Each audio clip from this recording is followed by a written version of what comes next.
For more than 50,000 years, Aboriginal people have occupied Australia,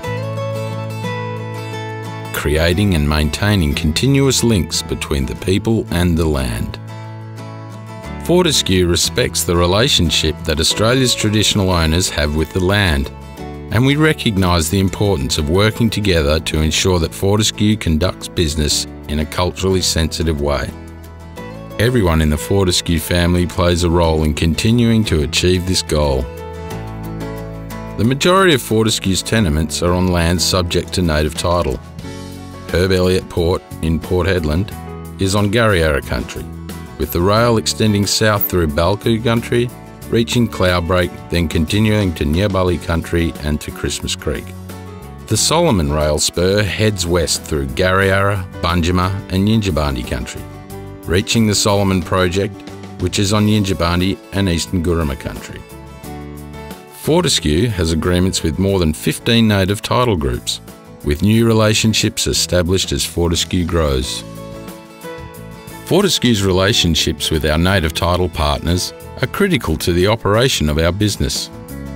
Our heritage team works closely with traditional owners and their representatives, along with consultants and the government, to minimise the impact of mining on Aboriginal cultural heritage.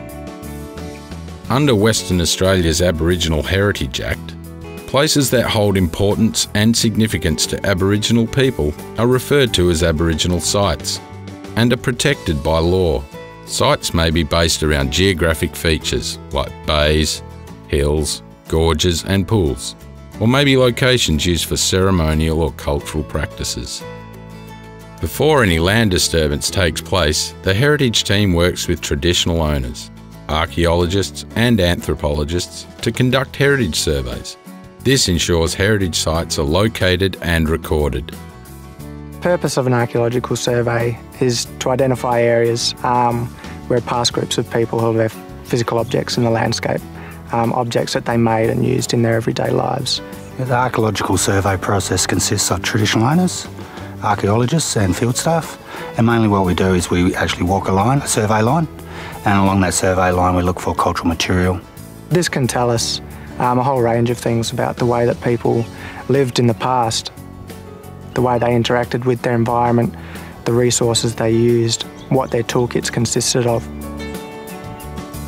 Once cultural material is found, we record that, and that gets recorded, and if it's a site, we'll boundary it and protect it.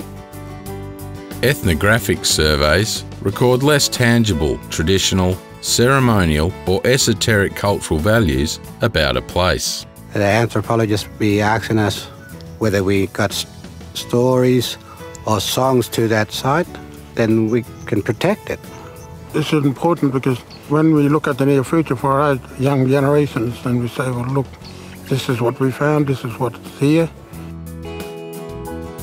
Heritage sites are protected against impact in many ways, including staying on existing tracks and roads when driving, and keeping clear of pink and black fencing, which is used by the heritage team to demarcate heritage areas. Wherever possible, heritage sites are avoided. This often means working together to make changes to development, mining and infrastructure plans. The rock shelter behind me is a really significant place for the Nyabully people. It dates back to over 42,000 years ago. This is our forefathers, our grandmother's country. In the caves where our people used to stay and shelter for protection. In the heritage team, we've been given responsibility by the Nyabully people to protect this area.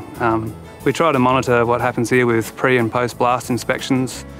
There's a lot of mining and activity happening around the place. And there's also a 100-metre restriction zone placed around. When we surveyed through the Kings Valley with the Yinjibarndi people, we found that there was an important heritage site in this place. Well, this site here is in engravings up there. They're just marked on a big piece of slab. It said engravings, that's to me and my people just mapping to this country. So we worked together with the mine planners to redesign the King's waste dump and ensure that this place could be protected.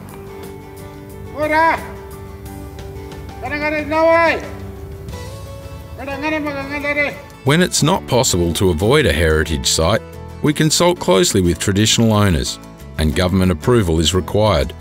During consultation, we work together to decide what steps will be taken to minimise the impact, such as further recording or the salvage of cultural material. It was very important for us to work together because of things like we got around this country, we got a lot of spiritual things that we need to be protected. It's good to come here and look after our country.